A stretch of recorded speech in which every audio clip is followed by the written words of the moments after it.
ওরে বাবা, কি ব্যাপার, এত সবজি আনছো কেন? এগুলা আপনার বড় জামাই তরফতে আপনার লাগে প্রীতি উপহার। এই আকলিমা, আরে কই তোরা? দেখ, তোর জামাই তো মনে হয় মাথা নষ্ট হয়ে গেছে। এত তরকারি, এত সবজি কে বাজার থেকে নিয়ে আসে?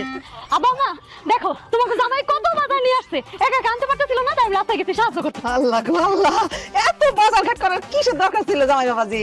আম্মা, আমি সরকারি চাকরিজীবী, তাছাড়া আমার একটা পরিচয় আছে। আমার তো মনে হয় বাজার কমই হয়ে গেছে। আবার আমার দিকে একটু খেয়াল করেন।